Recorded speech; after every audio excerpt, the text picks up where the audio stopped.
మమ్మును నీతిమంతులనుగా చేసినందుకై మీకు స్తోత్రాలు చెల్లిస్తూ ఉన్నాం ప్రభువా. నాయన, మేము కూడా మీ సిలువకు సాక్షులముగా, సిలువ సైనికులముగా, సువార్త యోధులముగా ఉండునట్లు సహాయం చేయండి. భూమి మీద యాత్రికులము, పరదేశులము, కొంతసేపు కనబడి అంతలో మాయమైపోయే ఆవిరి వంటి వారము ప్రభువా. మేము నాయన మా తుది ఊపిరి విడిచిన క్షణమందు ఈ లోక సంబంధమైనవి ఏవి కూడా మాతో కూడా ఉండవు. మీరు మాతో ఉంటారు ప్రభువా.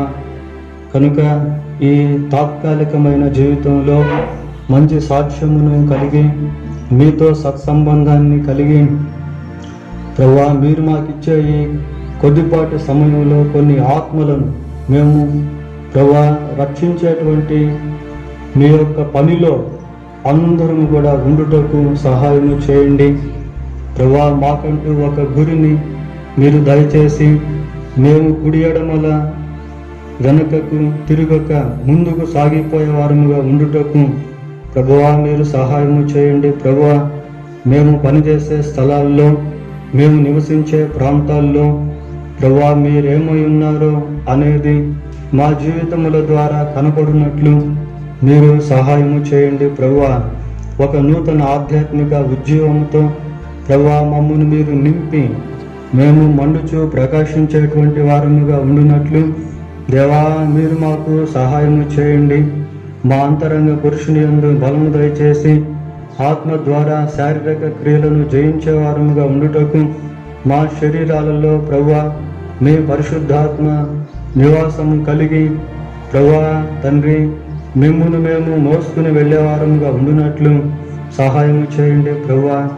క్రీస్తు యేసులో బాప్తీసం పొందిన మీరందరూ ఆయనను ధరించుకొని ఉన్నారు అని మీ వాక్యం సెలవిస్తూ ఉండగా మమ్మను చూసిన వారు మాలో మిమ్మును చూసేవారుగా ఉండునట్లు సహాయం చేయమని వినబోచిన వర్తమానం మాకందరికీ దీవెనకరముగా చేయమని మా రక్షకుడైన యేసు క్రీస్తు ఉన్నతమైన నామములో ప్రార్థన చేస్తున్నాము తండ్రి, ఆమేన్.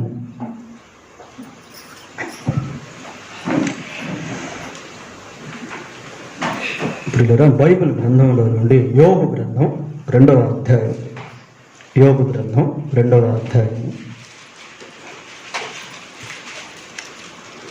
11వ వచనాన్ని చదువుకుందాం.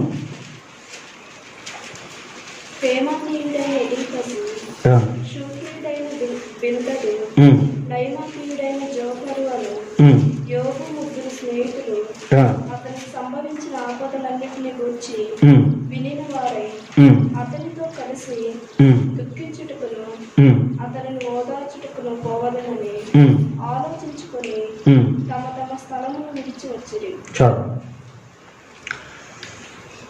యోబు గ్రంథం 2వ అధ్యాయం 11వ వచనంలో యోబు యొక్క 3 స్నేహితులు కనబడుతూ ఉన్నారు. ఎవరు వీరు అని అంటే తేమానీయుడైన ఎలీఫజు, షూహీయుడైన బిల్దదు, నయమాతీయుడైన జోఫరు. ఈ 3 కూడా ఒకే ప్రాంతానికి సంబంధించిన వారిగా కాక వేరు ప్రాంతాల్లో నివాసము చేస్తా ఉన్నారు. అక్కడ చెప్పబడినటువంటి తేమానీయుడు, షూహీయుడు, నయమానీయుడు అని అంటే అవి ప్రదేశాల పేర్లు. ఆయా ప్రాంతాలకు సంబంధించినటువంటి వీరు ఏ విధంగా స్నేహితులయ్యారు అనేది మనకు తెలియదు. యోబు ఏమో ఊజు దేశంలో ఉన్నాడు, ఈ 3 ఆయా ప్రాంతాల్లో ఉన్నారు. యోబును గురించి బైబిల్లో చాలా విషయాలు మనకు కనబడతాయి. ఆయన భార్య ఎలాంటిదో, ఆయనకి ఎంతమంది కుమారులు కుమార్తెలు ఉన్నారో, ఆయన ఆస్తిపాస్తులు ఎలాంటివో, ఆయన భక్తి జీవితం ఎలాంటిదో అనేది బైబిల్లో చాలా స్పష్టంగా దేవుడు రాయించాడు. అయితే ఈ ముగ్గురిని గురించి అంత వివరాలు మనకు తెలియదు పిల్లలు. అయితే ఈ ముగ్గురిని గురించి మనం ఆలోచన చేసినప్పుడు యోబు గ్రంథం అంతా కూడా దాదాపు ఇంచుమించు 37 అధ్యాయాలు ఒక గొప్ప కన్వర్సేషన్, సంభాషణను గురించే రాయబడి ఉంటుంది. 32వ అధ్యాయంలో ఇంకొక స్నేహితుడు కూడా యాడ్ అవుతాడు. ఇక్కడేమో ముగ్గురు స్నేహితులు ఉన్నారు. 32వ అధ్యాయంలో ఎలీహు అనేటువంటి ఇంకొక స్నేహితుడు కూడా, మీరు చూడక్కర్లేదు కానీ, యాడ్ అవుతాడు ప్రియులారా. సరే, ఈ ముగ్గురు స్నేహితులు ఎలీఫజు గురించి ఆలోచన చేసినప్పుడు ఆయన 4 అధ్యాయాల్లో యోబు గ్రంథంలో మాట్లాడాడు. 4వ అధ్యాయము, 5వ అధ్యాయము, 15వ అధ్యాయము, 22వ అధ్యాయము, ఈ 4 అధ్యాయాల్లో ఎలీఫజు మాట్లాడినట్టు మనము చూస్తాము ప్రియులారా. పోతే 2వ స్నేహితుడైన బిల్దద్, ఇతను మరి 8వ అధ్యాయంలో, 18వ అధ్యాయము, 25వ అధ్యాయము, ఈ 3 అధ్యాయాల్లో బిల్దదు మాట్లాడాడు. Full chapters. ఆ అధ్యాయాలన్నింటిలో కూడా బిల్దదు మాట్లాడిన విషయాలు మనము చూస్తాం. పోతే జోఫరు 2 అధ్యాయాలు మాట్లాడాడు ప్రియులారా. 11వ అధ్యాయంలో మాట్లాడాడు, 20వ అధ్యాయంలో మాట్లాడాడు. ఈ కన్వర్సేషన్ అనేది ఎలా ఉంటుంది అంటే, ఒకరు తర్వాత ఒకరు మాట్లాడినట్టుగా బైబిల్లో మనం చూస్తాం. మొదటిగా ఎలీఫజు మాట్లాడితే ఆ పిమ్మట యోబు మాట్లాడాడు. యోబు మాట్లాడిన పిమ్మట బిల్దదు మాట్లాడితే, బిల్దదు మాట్లాడిన పిమ్మట మళ్ళీ యోబు దానికి ప్రత్యుత్తరము ఇచ్చాడు. యోబు ప్రత్యుత్తరం ముగించిన పిమ్మట జోఫరు మళ్ళీ యోబుతో మాట్లాడుట అనేది మనము చూస్తాము పిల్లలు. ఆ ముగ్గురు అయిపోయిన తర్వాత మరి ఎలీహు అనేటువంటి వ్యక్తి మాట్లాడడం ప్రారంభిస్తాడు. 32వ అధ్యాయం, 33వ అధ్యాయం, 34వ అధ్యాయం, 35, 36, 37 ఈ అధ్యాయాలన్నీ కూడా మరి ఎలీహు మాట్లాడినట్టు మనం చూస్తాం. ఆ అధ్యాయాలు అతను మాట్లాడిన తర్వాత దేవుడు యోబుతో మాట్లాడడం అనేది 38వ అధ్యాయం, 39వ అధ్యాయం, 40వ అధ్యాయం, 41వ అధ్యాయం మనకు కనబడుతుంది ప్రియులారా. ఈ యోబు గ్రంథాన్ని మనం పరిశీలన చేసుకున్నప్పుడు చాలా శ్రేష్టమైనటువంటి విషయాలు, ఆధ్యాత్మిక సత్యాలు, శాస్త్రపరమైనటువంటి సత్యాలు, వేదాంతపరమైనటువంటి విషయాలు, దేవదూతలకు సంబంధించిన విషయాలు, అంతరిక్షానికి సంబంధించినటువంటి విషయాలు, పాతాళానికి సంబంధించినటువంటి విషయాలు, పరలోకానికి సంబంధించినటువంటి విషయాలు, ఇలా అనేక విషయాలు ఈ యోబు గ్రంథంలో మనకు కనబడతాయి.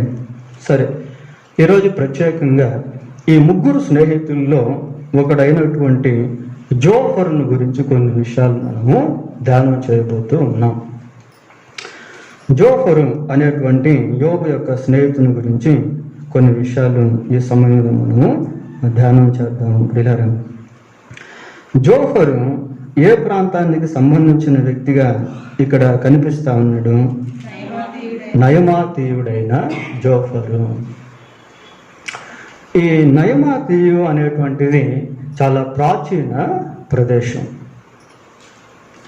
ఒక రకంగా అరబ్ కంట్రీకి సంబంధించినటువంటి భాగము.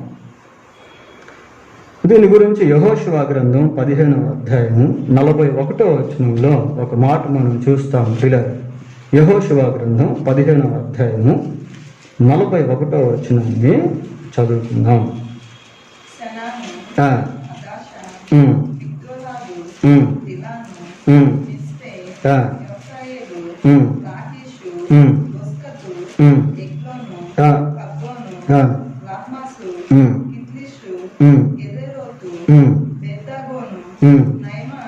నయమ అనే మాట అక్కడ ప్రదేశాన్ని చూస్తా ఉన్నాం పిల్లలు. ఇవి ఈ ప్రాంతం ఎలాంటిది అంటే ఇది ఏదోమీయుల సరిహద్దు ప్రాంతంగా బైబిల్లో మనకు కనబడుతుంది. ఏదోము అంటే తెలుసు కదా, ఏదోమీయులు అంటే ఎవరు? ఏశావు సంతతి వాళ్ళు ప్రియులారా. అరేబియా ప్రాంతానికి దగ్గరలో ఉన్నటువంటి భాగము ఈ నయమా అనేటువంటి ప్రాంతం. ఆ ప్రాంతానికి సంబంధించినటువంటి వ్యక్తి జోఫరు ప్రియులారా. జోఫరు అనే పేరుకి అర్థం ఏంటి అంటే మోటువాడు అని అర్థం. ఈ జోఫరు యొక్క బ్యాక్గ్రౌండ్ ఏంటో మనకు బైబిల్లో చెప్పబడలేదు. మరి ఆయన వివాహం గురించి కానివ్వండి, పిల్లలను గురించి కానివ్వండి, అలాగనే మరి ఆయన యొక్క ఆస్తి పాస్తులను గురించి కానివ్వండి, ఆయన భక్తి జీవితం గురించి లేక ప్రార్థనా జీవితం గురించి ఎక్కువ విషయాలు బైబిల్లో మనకు చెప్పబడలేదు ప్రియులారా. అయితే ఆయన జీవితాన్ని అంతగా చెప్పబడకపోయినప్పటికీ కొన్ని విషయాలు ఆయన జీవిత రాయబడినటువంటి దాంట్లో నుంచి మనము ధ్యానం చేద్దాం ప్రియులారా. సరే, మొట్టమొదటిగా the purpose of their coming to Job. యోబు యొద్దకు వారు వచ్చినటువంటి ఉద్దేశము. ఏ ఉద్దేశంతో ఆ ముగ్గురు స్నేహితులు యోబు యొద్దకు వచ్చారు అనే ప్రశ్న మనం వేసుకుంటే చూడండి, 11వ వచనంలోనే దానికి జవాబు మనం చూస్తాం. ఏమనుంది అక్కడ? అతనితో కలిసి దుఃఖపడుటకును అతన్ని ఓదార్చుటకును పోవాలనని ఆలోచించుకొని తమ తమ స్థలములను విడిచి వచ్చిరి. The purpose of their coming to Job. వారు యోబు యొద్దకు ఏ ఉద్దేశంతో వచ్చారు అంటే యోబుతో కలిసి దుఃఖించేదానికి వచ్చారు, యోబును ఓదార్చేదానికి వచ్చారు ప్రియులారా. మరి ఊజు దేశం వారు నివసిస్తున్నటువంటి ప్రాంతాలకు ఎంత దూరంలో ఉందో అనేది మనకు తెలియదు. మొత్తం మీద జోఫరు యోబు దగ్గరికి ఎందుకు వచ్చాడు అంటే యోబును ఓదార్చేదానికి, యోబుతో కలిసి దుఃఖించేదానికి వచ్చారు ప్రియులారా. There is a spiritual lesson in this portion. ఈ భాగంలో ఒక ఆధ్యాత్మిక పాఠం మనము చూడవచ్చు. యోబు దేవుని సేవకుడిగా ఉన్నాడు, యోబు దేవుని భక్తుడిగా ఉన్నాడు, యోబు ఊజు దేశంలో గొప్ప ఐశ్వర్యవంతుడిగా ఉన్నాడు. అయితే యోబుకు బ్లో ఆఫ్టర్ బ్లో అన్నట్టు, దెబ్బ మీద దెబ్బ అన్నట్టు విపరీతమైనటువంటి వినాశనం అనేది తన జీవితంలో సంభవించింది. కోలుకోలేనంతగా యోబు దెబ్బతిన్నాడు ప్రియులారా. ఆ సమయంలో మరి యోబుకు ఓదార్పు అనేది చాలా అవసరం. ప్రసంగి గ్రంథం 7వ అధ్యాయం, ప్రసంగి గ్రంథం 7వ అధ్యాయము 2వ వచనాన్ని చదువుకుందాం ప్రియులారా. విందు జరుగుచున్న ఇంటికి పోవుట కంటే ప్రలాపించుచున్న ఇంటికి పోవుట మేలు. ఏలయనగా మరణము అందరికీ వచ్చును కదా. ప్రియులారా, మరి యోబు ఆస్తి అంతస్తులన్నీ వెళ్ళిపోయినాయి, పశువులు అన్నీ కూడా చనిపోయినాయి. యోబు యొక్క భాగ్యం అంతా కూడా డిస్ట్రక్షన్ అయిపోయింది. అంతేకాకుండా యోబుకి ఎంతమంది కుమారులు ఉండేవాళ్ళు? 7 మంది కుమారులు, 3 కుమార్తెలు. ఒకేసారి 10 మంది చనిపోయారు పిల్లలు. ఎంత దుఃఖం చూడండి. ఏమని చదువుకుంటున్నాం? ప్రసంగి గ్రంథం 7వ అధ్యాయం 2వ వచనంలో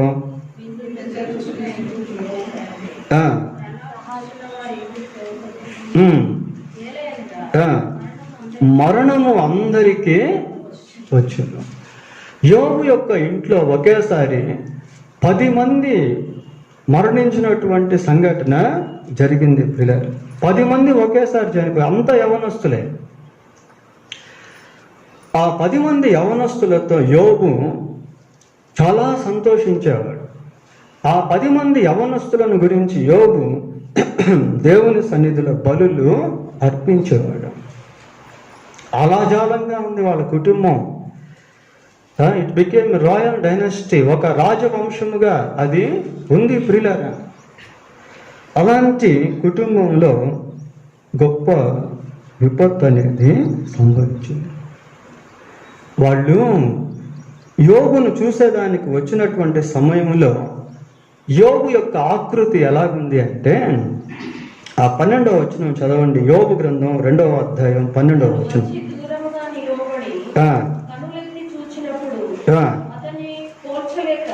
అతన్ని పోల్చలేక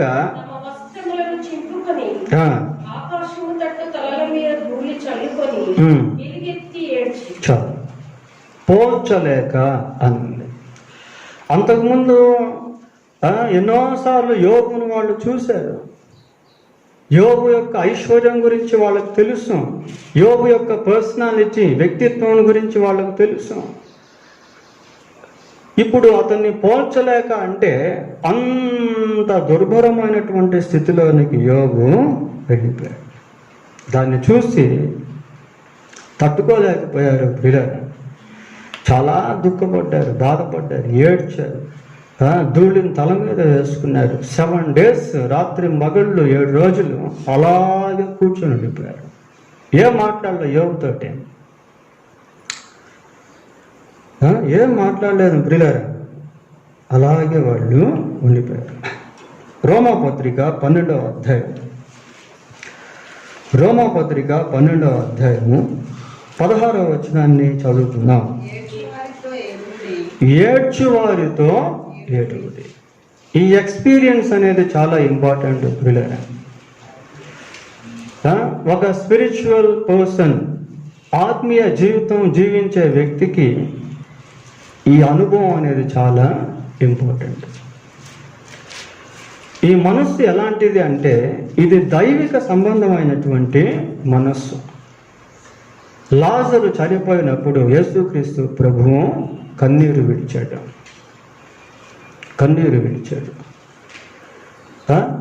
కన్నీరు సహజంగా ఎవరికి రాదు అంటే, హృదయం కఠినమైపోయినప్పుడు కన్నీరు అనేది రాదు. స్వార్థంతో హృదయం నింపబడినప్పుడు ఒకరి గురించి we cannot think about others if we have selfishness. స్వార్థం ఒక వ్యక్తి కలిగి ఉంటే ఇతరుల గురించి అతను ఆలోచించే వ్యక్తిగా ఉండలేడు పిల్లలు. ప్రత్యేకంగా స్నేహితులు, బంధువులు. ఏమండి, మన బంధువుల కోసం మనం ఎప్పుడైనా దేవుని సన్నిధిలో ఏడ్చామా? మన స్నేహితులు,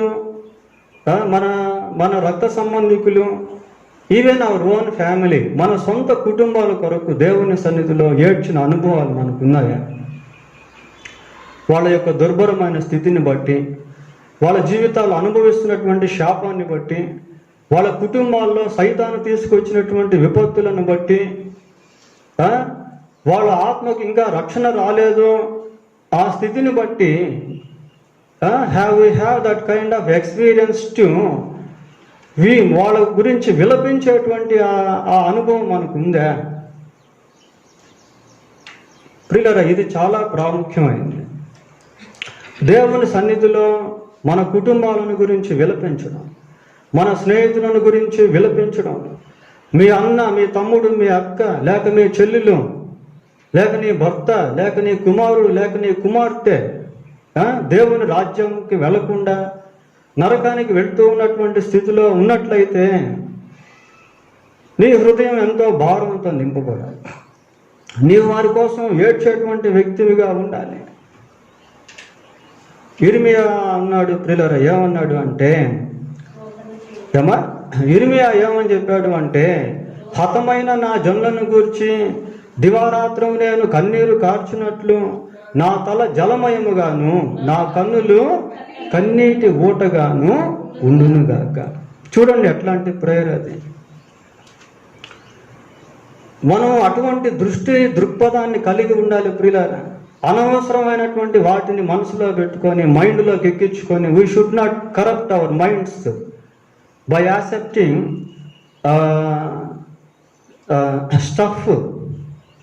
ప్రియులారా, లోక సంబంధమైనటువంటి చెత్తతో మన హృదయాలను, మన మనస్సులను నింపుకొని ఈ శ్రేష్టమైనటువంటి వాటిని చేయాల్సినటువంటి వాటిని చేయలేకుండా మనం చాలా నష్టపోయేటువంటి వారంగా ఉన్నాం. We must shed our tears in the presence of God for our relation. మన బంధువుల కొరకు దేవుని సన్నిధిలో కన్నీరు కార్చే అనుభవం మనకు రావాలి. ఏడవ దేవుని సన్నిధిలో, ప్రభువా ఇదిగో నా తమ్ముడు నరకానికి వెళ్ళిపోతున్నాడు నాయన, ఈయన నీవు ఎలాగైనా సరే రక్షించు, ఈయనతో నీవు ఎలాగైనా సరే మాట్లాడు ప్రభువా, ఏ విధంగా అయినా సరే ఈయన నీ గురించి తెలుసుకునేటట్టు చేయి ప్రభువా. ఆ రోదన అది మనకు చాలా అవసరం ప్రియ. సియోనులో నిర్విచారముగా ఉన్నవారికి శ్రమ అనుంది బైబిల్లో. విచారాలు లేవు. పౌలు అంటున్నాడు, యూదుల విషయంలో పౌలు చాలా వేదనకు గురైపోయాడు. ఎందుకంటే యూదులకి యేసుక్రీస్తే మెస్సీయ అనే సంగతి తెలియదు ప్రియులారా. కాబట్టి పౌలు హృదయం చాలా పరితపించిపోయింది. ఈ పరితాపు స్పిరిట్ మనం పొందుకోవాలా. నశించిపోతున్న ఆత్మల విషయమై, మరణంలో ఉన్నటువంటి కుటుంబాల విషయమై మన హృదయంలో ఆ రోదన ధ్వని అనేటువంటిది రావాలి ప్రియులారా. అది చాలా అవసరం. ఒక విశ్వాసిగా, దేవుని నమ్ముకున్నటువంటి బిడ్డగా నీ హృదయంలో అది ఉండడం అనేది చాలా అవసరం. చాలా అవసరం బ్రదర్. ఈ జోఫర్ను గురించి మనం ఆలోచన చేసినప్పుడు, he has that kind of agony, experience of agony. ఆ వేదనతో కూడినటువంటి అనుభవం జోఫర్కి అతన్ని ఓదార్చుటకును వచ్చింది. ఇంకా జోఫర్ను గురించి మనం ఆలోచన చేసినప్పుడు, he is aware of God. జోఫర్కి దేవుడు ఎవరో తెలుసు ప్రియులారా. జోఫర్కి దేవుడు ఎవరో తెలుసు. యోబు గ్రంథం 11వ అధ్యాయము, యోబు గ్రంథం 11వ అధ్యాయము 5వ వచనం చదవండి.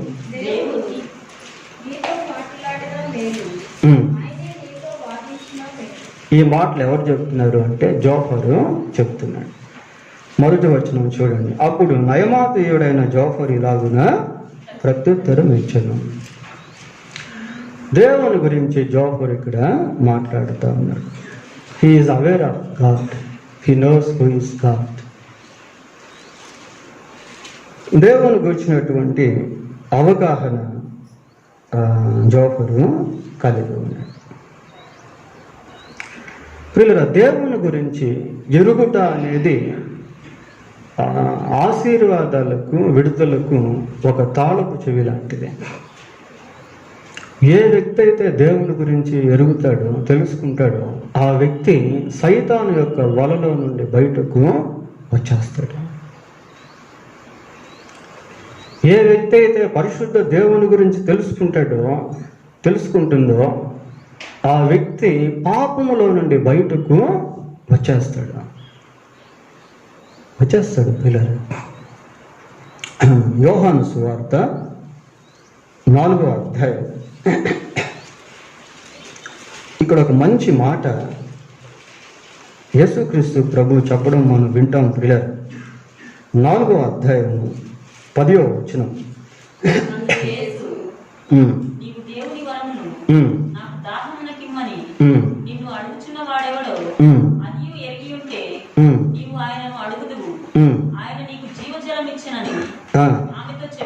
చాలు. స్వయంగా యేసు ప్రభు ఈ మాట చెప్తా ఉన్నాడు పిల్లలు. నీవు దేవుని వరమును నాకు దాహమునకిమ్మని నిన్ను అడుగుచున్నవాడు ఎవడో అదియో ఎరిగి ఉంటే నీవు ఆయనను అడుగుదు. నిన్ను అడుగుచున్నటువంటి వ్యక్తి ఎవరో నీకు తెలిసి ఉంటే నీవు ఏదైతే ఆయన అడగాలో దాన్ని నీవు అడుగుతావు. పిల్లల, ఇది చాలా డెప్త్ వర్స్ అంటారు దీన్ని. చాలా లోతైనటువంటి వచనం ఇది. యేసుక్రీస్తు ఎవరో అన్న సంగతి మనిషికి అర్థమైతే ఆయన ఏం అడగాలి అనేది కూడా అర్థమవుతుంది. మనం ప్రభువు సిలువ వేయబడినటువంటి సమయంలో ఆ కుడివైపున ఉన్నటువంటి బందిపోటు దొంగ ఒక రిక్వెస్ట్ చేశాడు ప్రియులారా. ఏమని చెప్పాడు, ఏమని అడిగాడు? యేసు, నీవు నీ రాజ్యంతో వచ్చినప్పుడు నన్ను జ్ఞాపకం చేసుకో. అక్కడ అంతమంది ఉన్నారు, కానీ ఎవరికి కూడా అటువంటి గ్రహింపు అనేది రాలేదు. ఏం గ్రహింపది? యేసుక్రీస్తు ఒక రాజ్యం, యేసుక్రీస్తుకు ఒక రాజ్యం అనేది ఉంది, యేసుక్రీస్తు మళ్ళీ రాబోతున్నాడు. నీవు నీ రాజ్యంతో వచ్చినప్పుడు అంటే అక్కడ యేసుక్రీస్తు యొక్క పునరుద్ధానం గురించి కూడా మాట్లాడుతున్నాడు. అంటే ఇప్పుడు ఈయన చనిపోతాడు, మళ్ళీ తిరిగి లేస్తాడు కాబట్టే కదా వచ్చేది. It is mysterious verse. అది ఒక మర్మంతో కూడినటువంటి వచనం ప్రియులారా. మనం ఎక్కువగా బైబిల్ చదివేటువంటి సమయంలో వాటిని దాటి వెళ్ళిపోతూ ఉంటాం, త్వరగా చదువుకొని. బైబిల్లో కొన్ని చిన్న చిన్న పదాల్లో కూడా పెద్ద అర్థాలు అనేటువంటివి, పెద్ద సందేశాలు అనేటువంటివి దాగి ఉన్నాయి.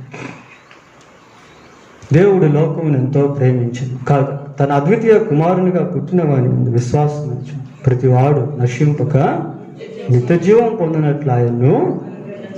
చిన్న వచనమే, but it has lot of message. గొప్ప సందేశం దాంట్లో ఉంది.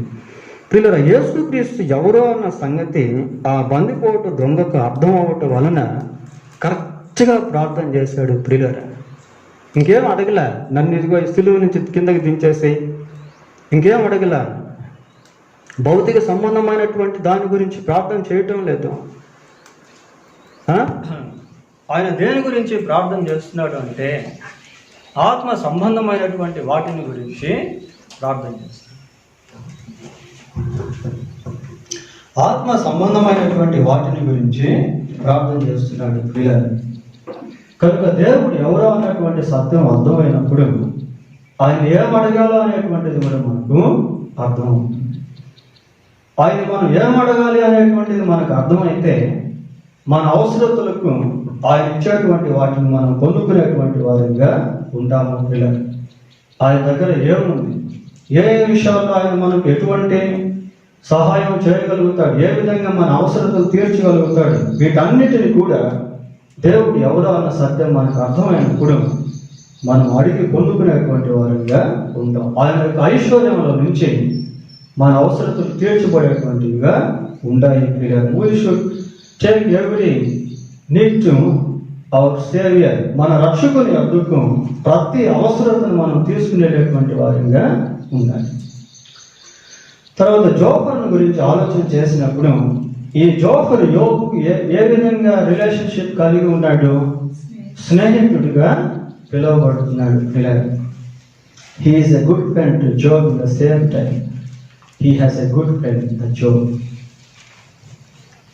పిల్లలు, ఈయన యోబుకు ఒక మంచి స్నేహితుడిగా ఉండడం మాత్రమే కాకుండా మంచి స్నేహితుడైన యోబును కూడా కలిగి ఉన్నాడు. ఇది ఇక్కడ మనం చూడాల్సింది. ఈయన యోబుకు స్నేహితుడిగా ఉన్నాడు, అదే సమయంలో యోబును తన స్నేహితుడిగా చేసుకున్నాడు. ప్రియులారా, 42వ అధ్యాయము యోబు గ్రంథం 10వ వచనం చూడండి ఒకసారి. మరియు యోబు తన స్నేహితుల నిమిత్తము ప్రార్థన చేయనప్పుడు. చాలు. యోబు తన స్నేహితుల నిమిత్తము ప్రార్థన చేస్తున్నాడు. అంటే జోఫరుకు తన గురించి ప్రార్థన చేసేటువంటి స్నేహితుడు ఉన్నాడు అని అర్థం. పిల్లల, మన గురించి ప్రార్థన చేసేటువంటి స్నేహితులు మనకు ఉన్నారా? మనల్ని ఓదార్చేటువంటి స్నేహితులు మనకు ఉన్నారా? మన దుఃఖంలో మనల్ని ఆదరించేటువంటి స్నేహితులు మనకు ఉన్నారా? వారి యొక్క ఫుట్ స్టెప్స్, వారి యొక్క నడవడికను ఫాలో చేసే విధంగా, మనం నేర్చుకునే విధంగా అలాంటి మాదిరికరమైన స్నేహితులు మనకు ఉన్నారా? ఇవన్నీ మనం చెక్ చేసుకోవాలి పిల్లలు. మన స్నేహం ఎలా ఉంటుందో ఆ స్నేహం యొక్క ప్రభావం మన జీవితం మీద చాలా పనిచేస్తూ ఉంటుంది. చాలా మంది తాగుబోతులు అయిపోయేదానికి కారణం ఏంటి అంటే తాగుబోతులైన స్నేహితులే. చాలా మంది వ్యభిచారులుగా, మాంత్రికులుగా, నరహంతకులుగా మారేదానికి కారణం ఏంటంటే వారికి ఉన్నటువంటి స్నేహం అట్లాంటిదే. మనం ఎవరితో అయితే స్నేహం చేస్తామో ఆ స్నేహం యొక్క ప్రభావం మన జీవితాల పైన చూపిస్తూ ఉంటుంది. ప్రియులారా, జోఫరు మంచి దైవ భక్తి కలిగినటువంటి యోబును స్నేహితుడిగా చేసుకున్నాడు. యోబు యొక్క క్యారెక్టరిస్టిక్స్ మనకు తెలుసు కదా. యోబు చెడుతనమును విసర్జించినటువంటి వాడు. యోబు దేవుని యొక్క భయభక్తులు కలిగినటువంటి వాడు. He is a man of prayer. He is a godly person. భక్తి కలిగినటువంటి వ్యక్తి, ప్రార్థన చేసుకునేటువంటి వ్యక్తి, సహనం కలిగినటువంటి వ్యక్తి, ప్రియులారా దేవుని గురించినటువంటి ఆలోచన కలిగినటువంటి వ్యక్తి, సమాజంలో ఒక మంచి పేరును పొందుకున్నటువంటి వ్యక్తి. అలాంటి వ్యక్తి ఒక వ్యక్తికి స్నేహితుడిగా ఉంటే ఆ స్నేహం ఎంతో గొప్పది. ప్రియులారా, మరి దావీదు యోనాతాను గురించి బైబిల్లో మనము చూస్తాం. సమూయేలు మొదటి గ్రంథం 2వ అధ్యాయము 17వ వచనం ఒకసారి చదవండి. సమూయేలు మొదటి గ్రంథం 20వ అధ్యాయము 17వ వచనం.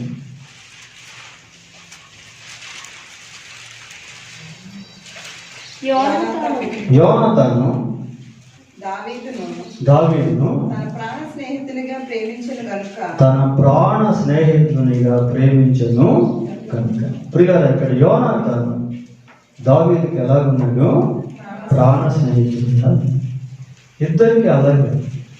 యోనాతానుకు దావీదు, దావీదుకు యోనాతాను ప్రాణ స్నేహితుడిగా, బాసం ఫ్రెండ్స్ అంటారు. ప్రియులారా, యోనాతాను దావీదుకు ప్రాణ స్నేహితుడిగా ఉండటం వలన దావీదు యొక్క ప్రాణాన్ని సౌలు చేతిలో నుండి తప్పించగలిగాడు.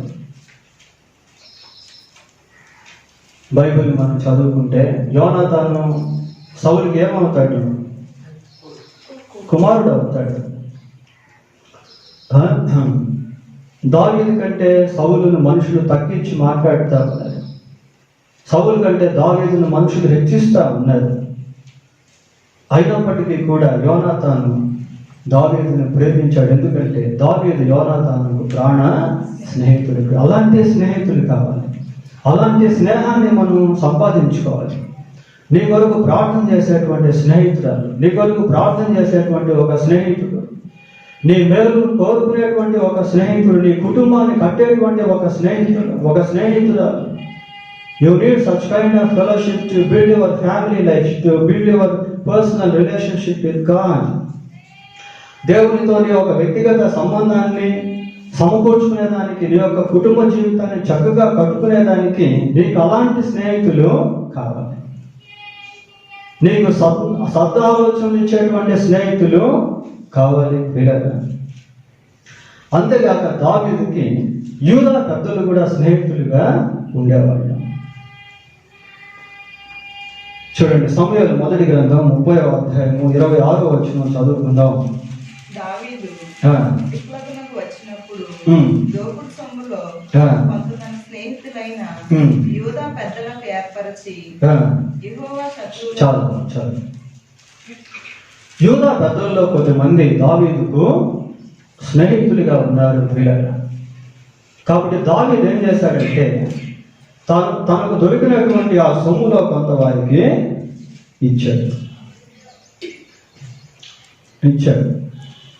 పిల్లల సహాయపడేటువంటి స్నేహితులు కావాలి. భౌతిక జీవితంలో కానివ్వండి, ఆత్మీయ జీవితంలో కానివ్వండి, ఈ సహాయపడేటువంటి స్నేహితులు కావాలి. పిల్లలు, జోఫర్ ఎలాగున్నాడు అంటే యోబుకు ఒక మంచి స్నేహితుడిగా ఉన్నాడు. ఈ సమయంలో ఇంకొక స్నేహితుని గురించి కూడా నేను మీకు చెప్పాలనుకుంటున్నాను. ఏంటి అంటే, మరి కనిపించినటువంటి స్నేహితులు పిల్లలు ఎంతోమంది ఉన్నారు. మిషనరీలు ఎంతోమంది కనిపించని స్నేహితులు. మీరు ఒక మంచి మిషనరీ పుస్తకం కొన్నారనుకోండి, అది మీకు ఒక స్నేహాన్ని కలిగిస్తుంది. ఒక డేవిడ్ లివింగ్స్టన్లో, ఒక డేవిడ్ బ్రైనార్డ్లో, ఒక జాన్ నెస్లో, ఒక ప్రార్థనా పరుడైనటువంటి హైట్గాను, ఇలాంటి పుస్తకాలు మీరు చదువుతూ ఉన్నప్పుడు ఆ పుస్తకాలు మీకు మంచి స్నేహితులుగా ఉండి ఆ పుస్తకాల్లో ఉన్నటువంటి వాళ్ళు జీవించిన జీవిత ప్రభావం మీ జీవితం మీద పడి మీరు కూడా అలాగా జీవించేదానికి సహాయపడుతుంది పిల్లలు.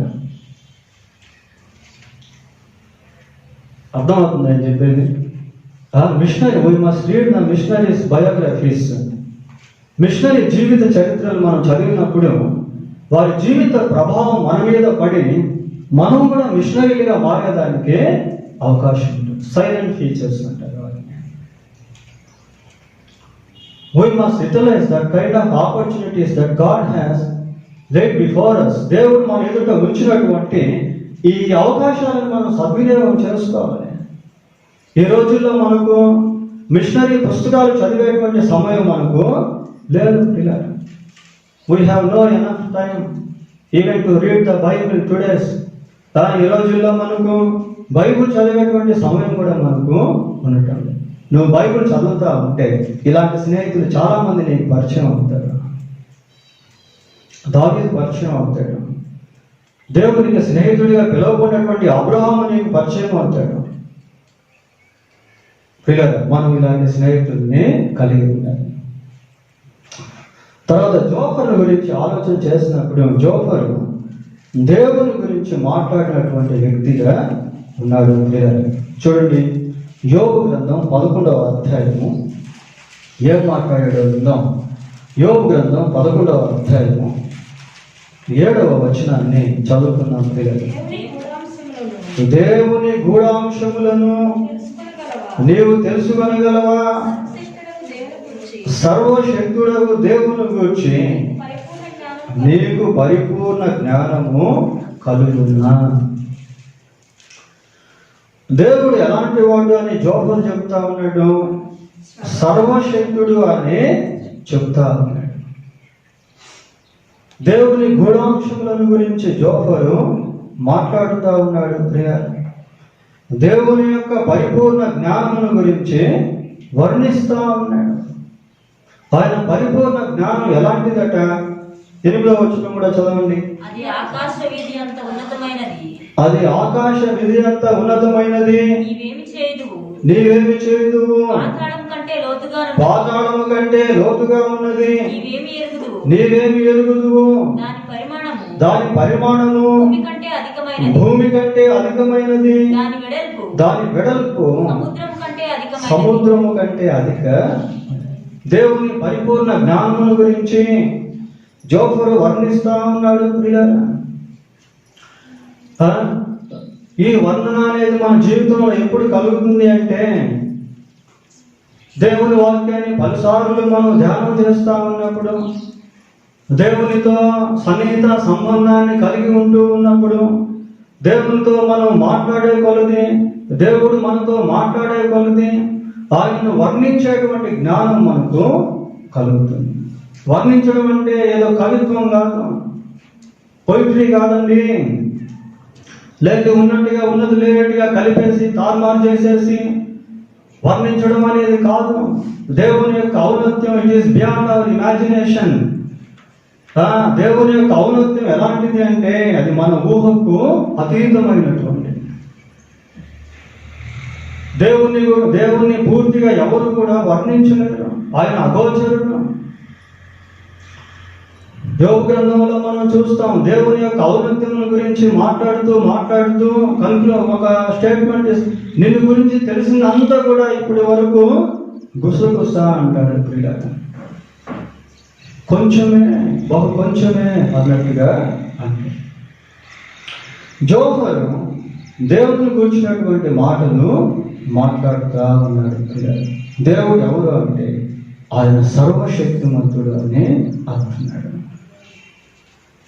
వాస్తవంగా ఈ ముగ్గురు యవనస్తులు కాదు. వీళ్ళు ఒక రకంగా చెప్పాలంటే వృద్ధులు. మనకి 42వ అధ్యాయంలో కనిపిస్తుంది అది. తర్వాత యోబు ఎప్పటి కాలం మనిషి అంటే దాదాపు అబ్రహాము కాలంలో ఉన్నటువంటి మనిషి. ప్రియులైన యోబు గ్రంథం ఇక్కడ రాయబడిందే కానీ వాస్తవానికి ఇది చాలా ప్రాచీనమైనటువంటి గ్రంథం. ఆది కాండం అప్పుడు చేర్చాల్సిన గ్రంథం ఇది. వరుస క్రమంలో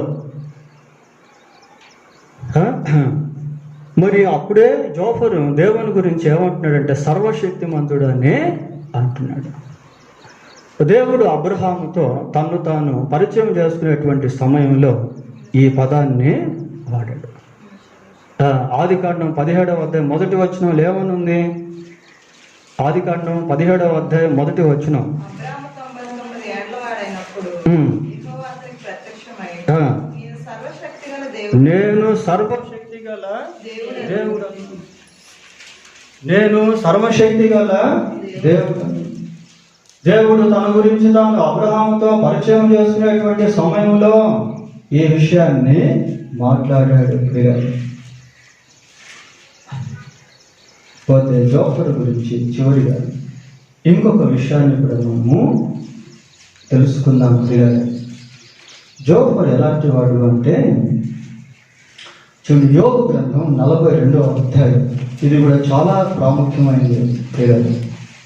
42వ అధ్యాయము 9వ వచనం ఒకసారి చదవండి. తేమానీయుడైన ఎలీఫజును, షూహీయుడైన బిల్దదును, నయమాతీయుడైన జోఫరును పోయి యెహోవా తమకు ఆజ్ఞాపించినట్లు చేయగా యెహోవా వారి పక్షంగా యోబును అంగీకరించెను. చాలు. ఈ ముగ్గురు స్నేహితులు మళ్ళీ ఇక్కడ కనిపిస్తా ఉన్నారు. ఎలీఫజు, బిల్దదు, జోఫరు పోయి యెహోవా తమకు ఆజ్ఞాపించినట్లు చేయగా, దేవుడు వారికి ఏదైతే ఆజ్ఞాపించాడో వాటిని వారు చేశారు. ఆ ఒబీడియన్స్ మనం ఇక్కడ చూస్తా ఉన్నాం. మరి దేవుడు ఏదైతే చేయమన్నాడో దాన్ని ముగ్గురు కూడా చేశారు. అదే కదా మనకు అక్కడ కనబడుతూ ఉండేది. ఏమని చూస్తున్నాం? పోయి యెహోవా తమకు ఆజ్ఞాపించినట్లు చేయగా, దేవుడు వారికి ఏదైతే చేయమని ఆజ్ఞాపించాడో వాటిని వారు చేశారు. మరి ఏమని చేయమని ఆజ్ఞాపించాడు? బైబిల్లో కొద్ది మందిని గురించి మనం చూస్తాం. అబ్రహాంతో దేవుడు మాట్లాడి, నీవు నీ బంధువుల్ని, స్వదేశాన్ని, స్నేహితుల్ని వదిలి నేను నీకు చూపించే దేశానికి నీవు వెళ్ళు అన్నాడు. అప్పుడు అబ్రహాం వెళ్ళిపోయాడు. అక్కడ ఏమని రాయబడిందంటే, యెహోవా చెప్పిన ప్రకారం అబ్రహాము వెళ్ళాను అన్నాడు. ప్రభు నోవాహుతో మాట్లాడాడు. నోవాహుతో ఓడను గురించి చెప్పాడు. ఆ ఓడ ఎంత పొడవు ఉండాలో, ఆ ఓడ ఎంత వెడల్పు ఉండాలో, ఆ ఓడ ఎన్ని ఫ్లోర్స్లో కట్టబడాలో, ఆ ఓడ ఏ చక్కగా చేయబడాలో, ఏ కీలుతో ఓడ తయారు చేయాలో, ఆ ఓడలోని భాగాలన్నింటిని గురించి, ఆ పొడవు వెడల్పులను గురించి నోవాహుతో దేవుడు చెప్పాడు. అది చిన్న పని కాదు. It is helpless task. అది చాలా పెద్ద పని, శక్తికి మించిన పని అది. ఈ రోజుల్లో ఉన్నట్టు ఆ రోజుల్లో పరికరాలు అనేవి లేవు. యంత్ర సామగ్రి అనేటువంటిది ఆ రోజుల్లో లేదు. అటువంటి క్లిష్ట దినాల్లో సహితము నోవాహు దేవుడు చెప్పినట్టే చేశాడు. ఎలాగైతే చేయమన్నాడో అలాగే చేశాడు. మోషే కూడా అంతే. మోషేతో దేవుడు ప్రత్యక్షపు గుడారముల గురించి మాట్లాడాడు. ప్రత్యక్షపు గుడారం ఎంత పొడవు ఉండాలి, ఎంత వెడల్పు ఉండాలి, ఎన్ని తెరలు ఉండాలి, ఆ ప్రత్యక్షపు గుడారంలో ఎన్ని భాగాలు ఉండాలి, బయట భాగంలో ఏ ఏ వస్తువులు ఉండాలి, లోపలి భాగంలో ఏ ఏ వస్తువులు ఉండాలి, ఏ ఏ వస్తువులు వేటి చేత చేయబడాలి, ఇలాంటి విషయాలు అన్నీ కూడా దేవుడు మోషేతో చెప్పాడు. మోషే తూచా తప్పకుండా వాటన్నిటినీ చేయించాడు. అయితే ఇక్కడ ఒబీడియన్స్ అనేది అలాంటిది కాదు. మరి ఇది ఎలాంటిదంటే, వాస్తవానికి మరి ఈ ముగ్గురు స్నేహితులు యోబు దగ్గరికి ఎందుకు వచ్చారు? అతన్ని ఓదార్చేదానికి, అతని దుఃఖంలో పాల్గొంటుని పొందేదానికి వచ్చారు. అయితే తమాషా ఏంటంటే ప్రియులారా, వారు ముగ్గురు వచ్చారు, ఒక రకంగా ఆదరించారు, ఓదార్చారు, అయితే అదే సమయంలో వాళ్ళ నోటి మాటలు యోబు యొక్క హృదయాన్ని చాలా గాయపరిచాయి. They misunderstood యోబ్. యోబును వాళ్ళు అపార్థము చేసుకున్నాడు. వారి మాటలను బట్టి యోబు హృదయం చాలా గాయపరచబడింది. మనం బైబిల్ని క్షుణ్ణంగా పరిశీలించినప్పుడు వాళ్ళ వే ఆఫ్ టాకింగ్, వాళ్ళు మాట్లాడే విధానము యోబును చాలా హర్ట్ చేసింది. యోబు చాలా బాధపడ్డాడు. అప్పుడు దేవుడు దీన్ని చూసి వాళ్ళకు ఒక ఆజ్ఞ ఇచ్చాడు. ఆ ఆజ్ఞనే వాళ్ళు ఇక్కడ నెరవేర్చాడు. ఎందుకు ఆజ్ఞ ఇచ్చాడు, ఏమని ఆజ్ఞ ఇచ్చాడు అని మనం ఆలోచిస్తూ 7-8 వచనాలు చదువుకుందాం పిల్లలు. 42వ అధ్యాయం యోబు గ్రంథం 7-8 వచనాలు. యెహోవా యోబుతో ఆ మాటలు పలికిన తరువాత ఆయన తేమానీయుడైన ఎలీఫజుతో ఇలాగ సెలవిచ్చెను.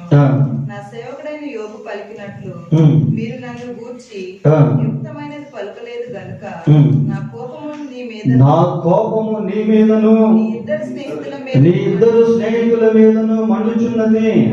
కాబట్టి 7 ఎడ్లను 7 పొట్టేళ్లను మీరు తీసుకొని నా సేవకుడైన యోబునొద్దకు పోయి మీ నిమిత్తము దహన బలి అర్పింపవలెను. అప్పుడు నా సేవకుడైన యోబు మీ నిమిత్తము ప్రార్థన చేయును. మీ అవివేకమును బట్టి మిమ్మును శిక్షింపక ఉండునట్లు నేను అతనిని మాత్రము అంగీకరించెదను. ఏలయనగా నా సేవకుడైన యోబు పలికినట్లు మీరు నన్ను గూర్చి యుక్తమైనది పలుకలేదు. చూసారు, వాళ్ళు చాలా విషయాలు దేవుని గురించి చెప్పారు, మంచి మంచి విషయాలు. అదే సమయంలో యోబును ఎంతో గాయపరిచేటువంటివి కూడా చెప్పాడు. చూడండి, ఆ భాగం కూడా మనం ఒకసారి గమనిద్దాం. 19వ అధ్యాయం యోబు గ్రంథం 1వ వచనం ఒకసారి చదవండి.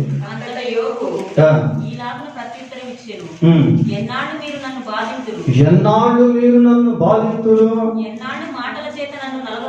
ఎదట మాటల చేత నన్ను నలగగొట్టెదరు.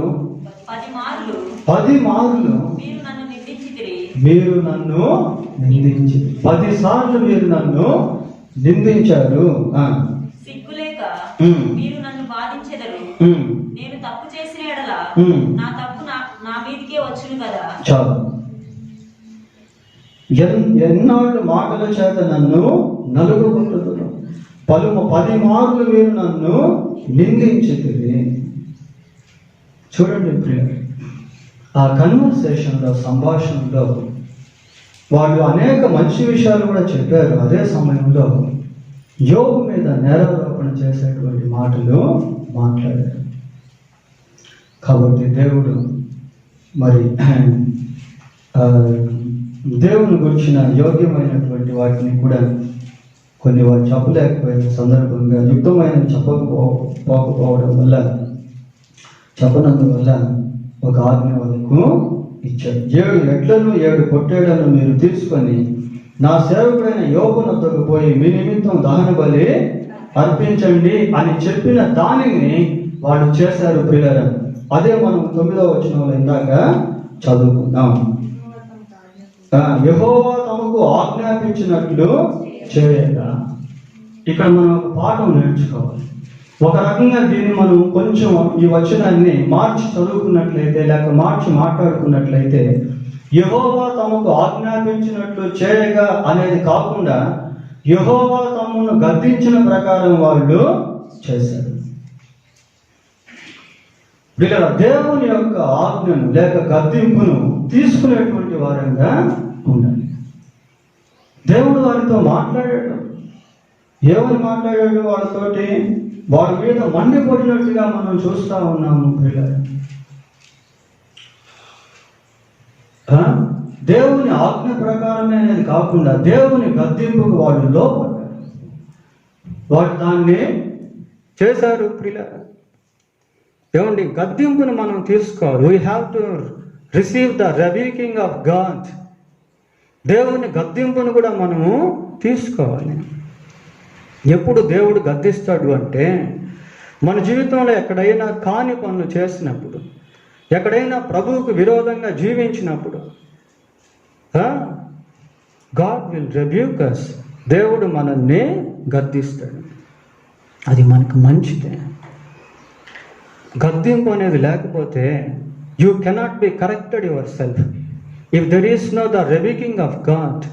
దేవుని గద్దింపు అనేది నీకు లేకపోయినట్లయితే నిన్ను నీవు సరిచేసుకోలేవు. చాలామంది మందిరానికి రానటువంటి వాళ్ళు, బైబిల్ చదవనటువంటి వాళ్ళు, దేవుని గద్దింపు లేనటువంటి వాళ్ళు లోకంలో భ్రష్టు పట్టిపోయారు ప్రియులారా. బైబిల్లో ఒక మాట మనం చూస్తాం, ఏంటి అంటే దేవోక్తి లేని ఎడల జనులు కట్టులేక తిరుగుచు. They are habituated for rampantly life.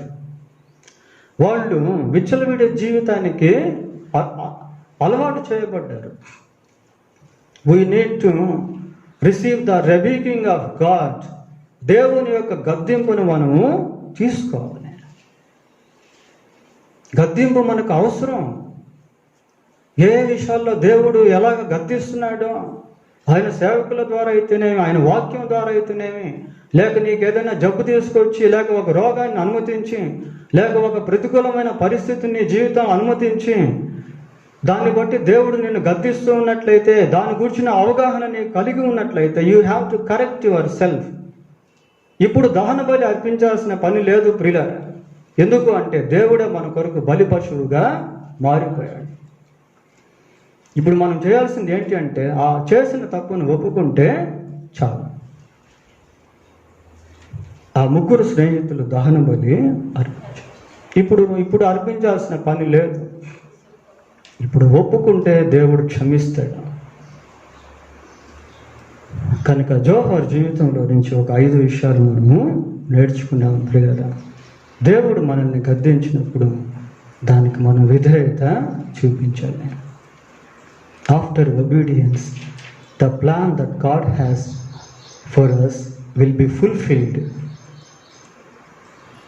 గద్దింపుకు లోబడితే దాని తరువాత దేవుడు ఏర్పాటు చేసినటువంటి ఆయన ప్రణాళిక మన జీవితంలో నెరవేర్చబడుతుంది. సామెతల గ్రంథం 1వ అధ్యాయం 23వ వచనం ఒకసారి చదవండి, ముగించుకుందాం. నా గద్దింపు విని తిరుగుండి, ఆలకించుడి, నా ఆత్మను మీ మీద కుమ్మరించదని. చాలు. నా ఉపదేశము మీకు తెలియదు. నా గద్దింపును విని తిరగండి. Turn to me. నా గద్దింపును విని తిరగండి, నా ఆత్మను మీ మీద కుమ్మరిస్తాను. తిరగాలి దేవుని వైపు. We should not stubborn our heart. మన హృదయాన్ని కఠినం చేసుకోకూడదు ప్రియులారా. When God speaks to us, we have to turn to him. ఆయన వైపు మనము తిరగాలి. అలా తిరిగినప్పుడు దేవుని కార్యాలు మనము మన జీవితంలో చూస్తాం. దేవుడు తన వాక్యాన్ని దీవించును గాక. ప్రార్థన చేసుకుందాం. ప్రార్థన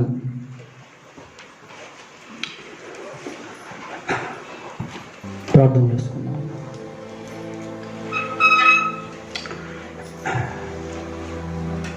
సర్వశక్తిమంతుడు అయిన దేవ, సర్వాధికారి అయినటువంటి ప్రభువ, జోఫర్ జీవితంలో నుంచి ఒక 5 విషయాలు మేము ధ్యానం చేశాము.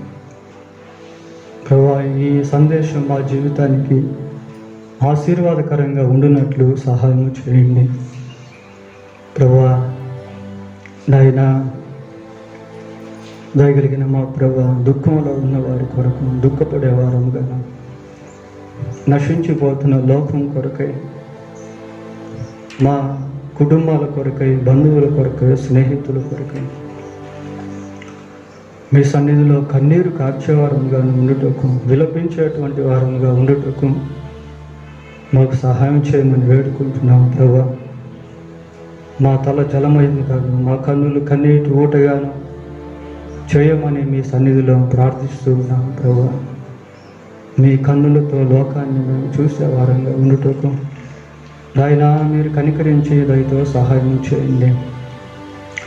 మిమ్మల్ని ఎరిగే అనుభవంలో రోజు రోజుకి ప్రభువా మేము ఎదుగునట్లుగా సహాయం చేయండి.